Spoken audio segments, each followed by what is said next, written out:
Hello everyone, I'm Chester44 and welcome to this Let's Play Blades of Avernum. Last episode we took a look at another scenario by this Neiman guy, which it's literally a dungeon crawl. It was the most basic dungeon crawl you could have. Not for me, and I'm not gonna go through, what was it, 120 levels of that. And scream at myself when things get frustrating, and it just wasn't worth it. So now we're moving on to the last one, which is called Stairway and requires a prefab party. He handily provided a save, so I didn't need to go through editing or anything like that. So let's go enter the scenario and see what's going on with this. Stairway.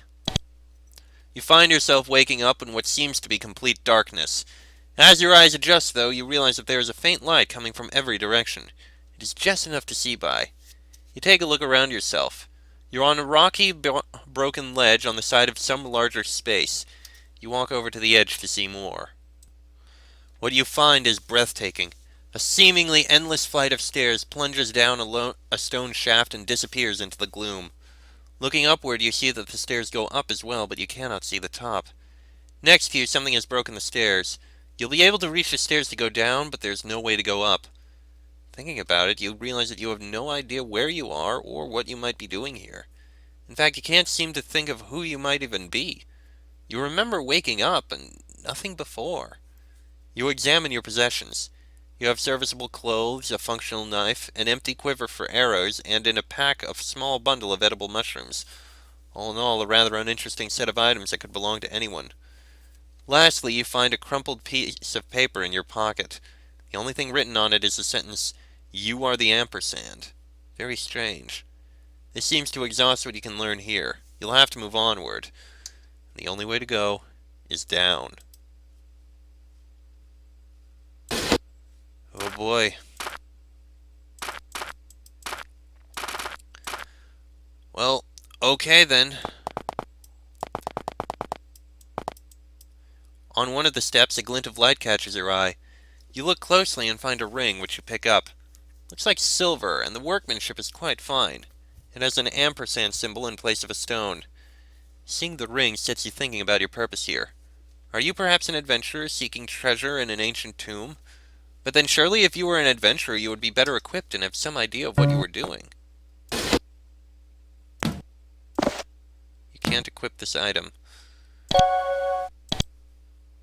Let's see, 2 strength, dexterity, intelligence, 3 endurance, and 1 point in arcane lore and tool use, and that's it. The minimap appears to have nothing. There's an ampersand. There's an ampersand scrawled on this bit of the wall. It is done in chalk and looks very recent. Of course, with no weather down here, who knows how long a chalk drawing might last. You could rub out the symbol if you wanted to. Leave it alone.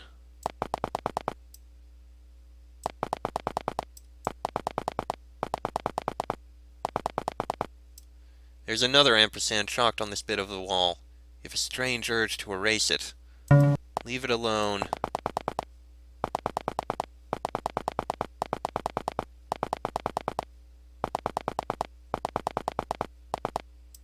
You're beginning to feel that this place goes on forever, and you're not learning anything more about where it is or why you might be here.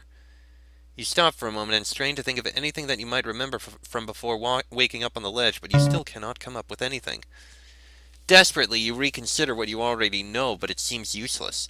You have ordinary possessions that don't suggest any profession, and you don't seem to have any particular skills. You're in a huge featureless shaft that seems to be underground. None of it makes any sense or reminds you of anything. After a while, you give up and decide to continue onward. At least then there's a slight possibility of seeing something new. Let me try... Can I go back up and erase the ampersand?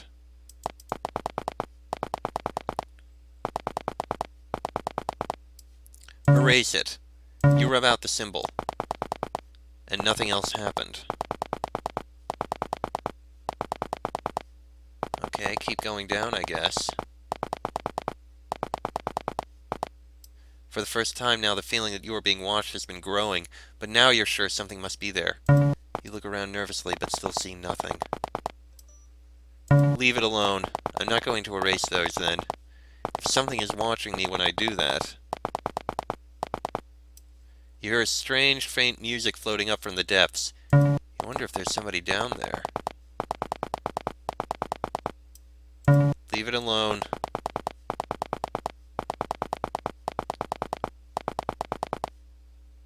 You suddenly trip on a step.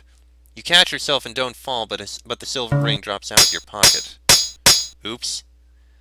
The ring comes to rest a few steps down from you. You think everything is fine until gray mist begins to rise up from the ring. Uh-oh.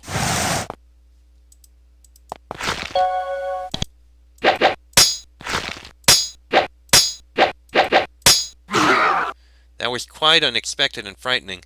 The ring looks perfectly ordinary now, though, and you have a feeling that it must be important. Can't equip it, though. I have not been rubbing out the ampersands because, I don't know, it just doesn't feel like a good thing. The feeling of being watched is growing unbearable again. You look around frantically, fearing that you'll see another shade. But there's nothing around you. Listening closely, though, you hear a whispering sound. It sounds almost like words that you can't make out.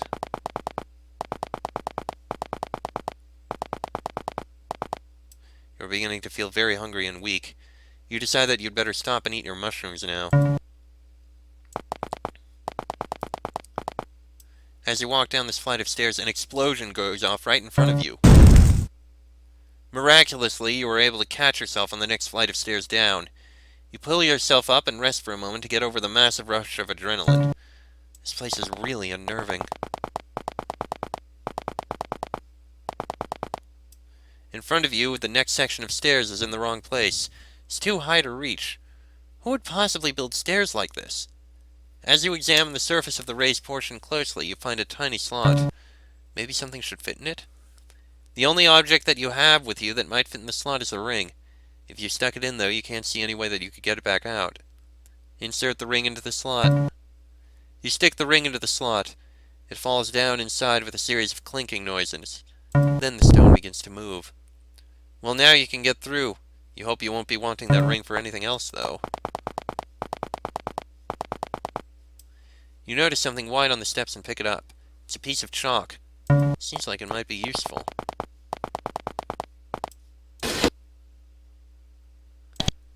Chalk.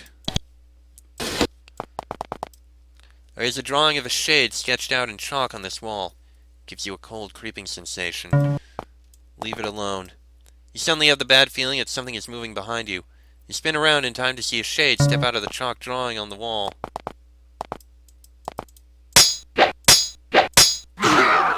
I guess I should have rubbed that one out. That could have been misinterpreted in many different, very bad ways.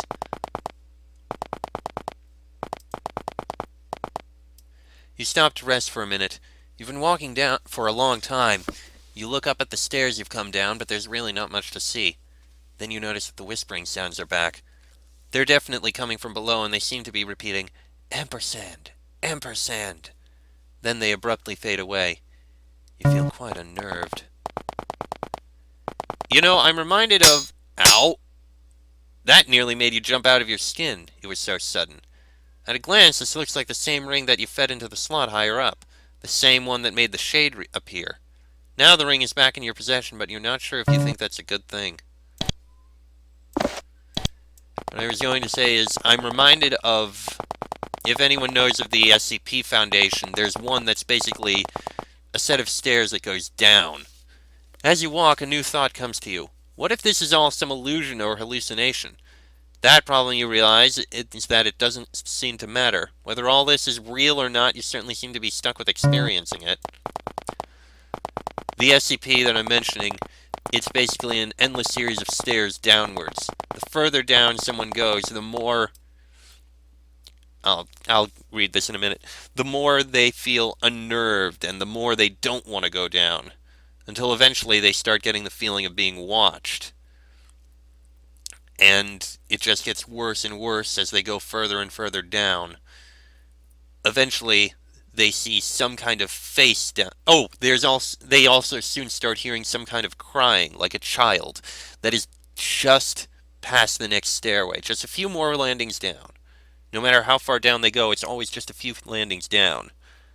And then they see a face that is absolutely terrifying and makes them decide to just run. It fills them with fear and they run, no matter what.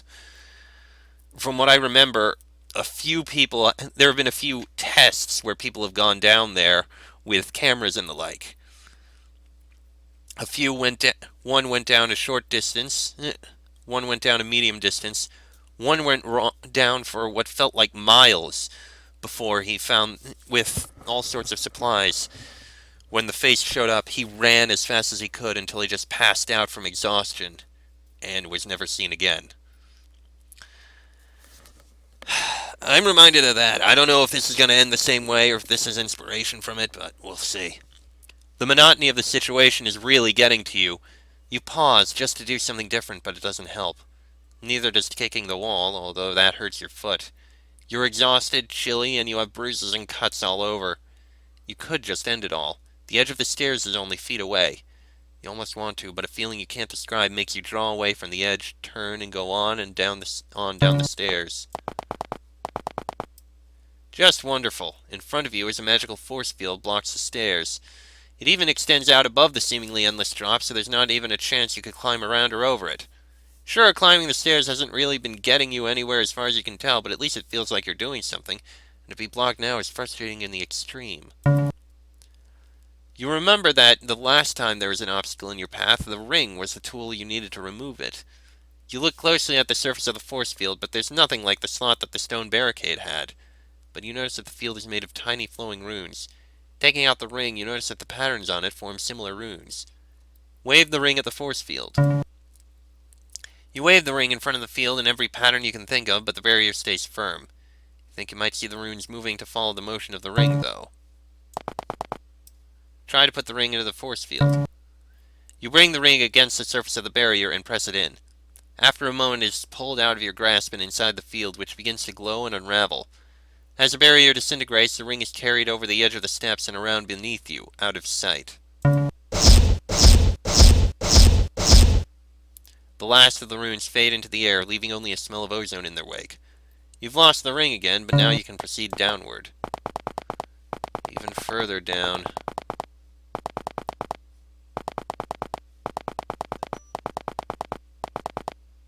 You suddenly hear a voice directly behind you say, "Ampersand!"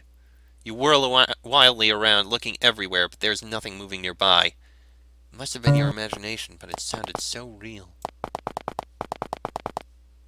Again you hear a voice speak, "Ampersand!" But this time it isn't alone. You hear first a few voices and then many, some whispering, some speaking normally, all sounding urgent. The sounds come from all directions, but there is no one there. Amid the cacophony of voices you race onward, wild terror in your heart. Then suddenly there is total silence. All around you, shades begin to rise up from the depths.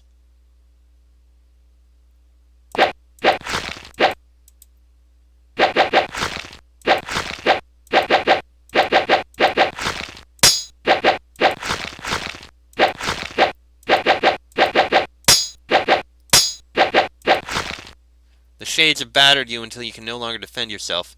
You're powerless to stop them as they seize you and hurl you off of the stairs.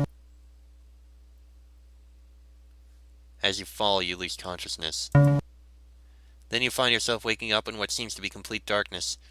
As your eyes adjust, though, you realize that there is a faint light coming from every direction. It is just enough to see by. You take a look around yourself. You're on a rocky, broken ledge on the side of some larger space. You walk over to the edge to see more. The end. Well, that was interesting. That raised even more questions.